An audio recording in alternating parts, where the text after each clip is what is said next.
Good morning, student. Myself, Mrs. Babita from JPS Academy. I hope all are fine at home. As you know, yesterday we have started chapter 2, the establishment of company's power. In this chapter, we already discussed about mercantilism and trade war. मर्केंटाइलिज्म में क्या explain किया था? Mercantilism was a profit making economic policy. ये एक जो आपका होता ना, ये कॉमर्शियलिज्म एक तरह से उसी तरह की आपको बिजनेस के थ्रू कैसे ज़्यादा से ज़्यादा प्रॉफिट कमाना है. ठीक है. तो ब्रिटिश ईस्ट इंडिया कंपनी आई ही क्या करने थे इंडिया में, ईस्ट की कंट्रीज़ में प्रॉफिट कमाने के लिए. ब्रिटिश ईस्ट इंडिया कंपनी कब आई इंडिया में? हमारे यहाँ 31 दिसंबर 1600 को उसने एक चार्टर पास करवाया.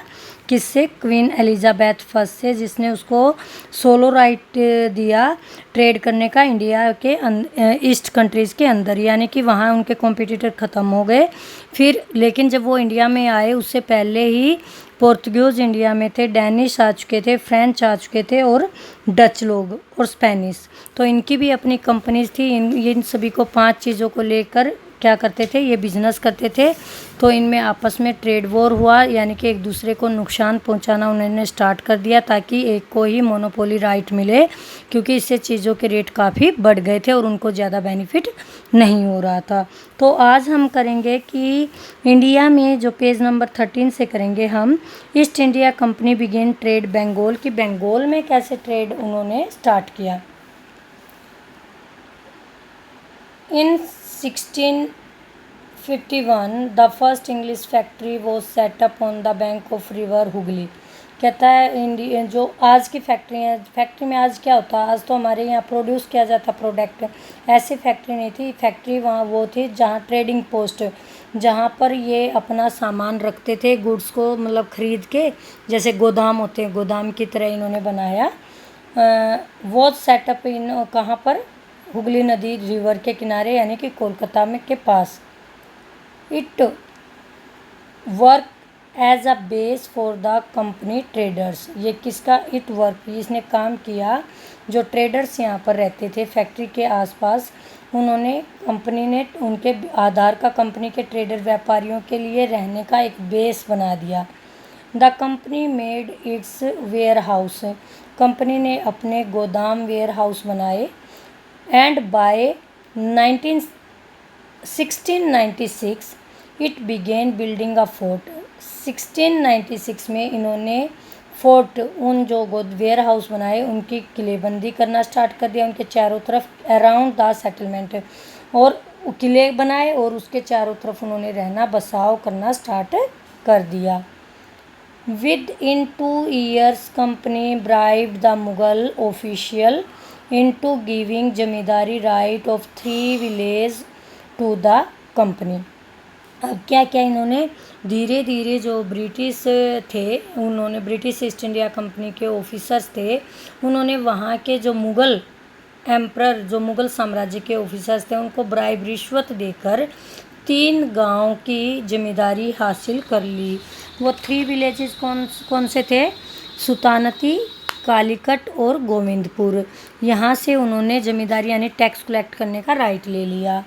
अब क्या क्या उन्होंने, the company one of the village was Calicut which now known as Kolkata, जिसे आज हम कोलकाता के नाम से जानते हैं. The company also persuaded the Mughal emperor Aurangzeb to issue a farman guaranteeing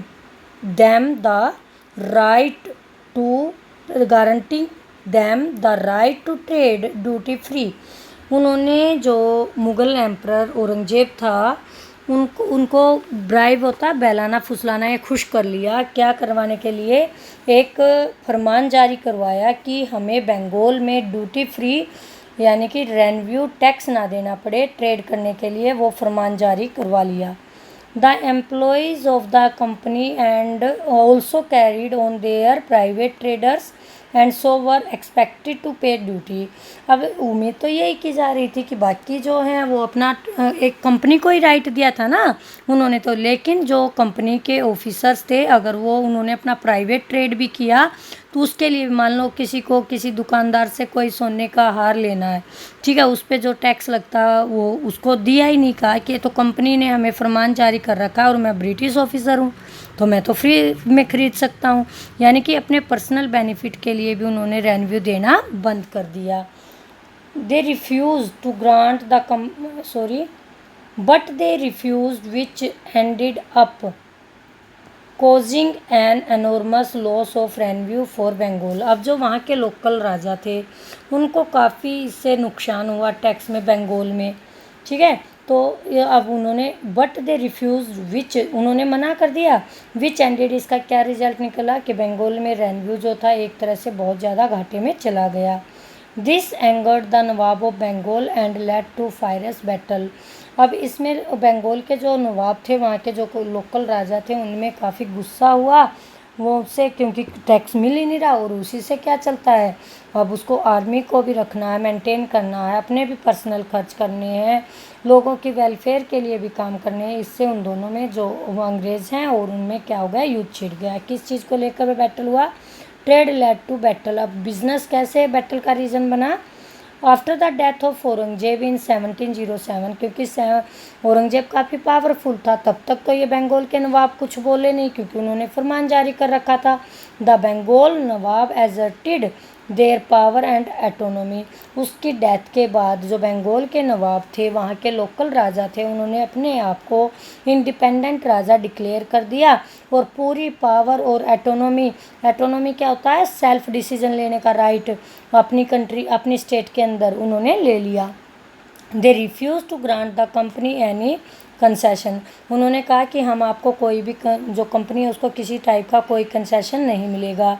मुर्शिद Quli Khan was nawab of Bengal and was a strong ruler who started protesting against it. Murshid Quli Khan जो कि बंगाल के नवाब बने और जो काफ़ी स्ट्रॉन्ग रूलर थे, उन्होंने इसका विरोध करना स्टार्ट कर दिया। किसका, कि आपको पे टैक्स जो पे है, रेवेन्यू है, वो पे करना पड़ेगा। He was first nawab of Bengal, then came Alivardi Khan and his successor was his grandson Sirajuddaula. ऐसे ही जो उसके आगे सक्सेसर उत्तराधिकार बने, उसका बेटा अलीवर्दी खान राजा बना, फिर सिराजुद्दौला बना 1756 में। इन्होंने सभी ने कहा कि आपको टैक्स पे करना पड़ेगा। The nawab demanded huge tributes from the company to continue trading.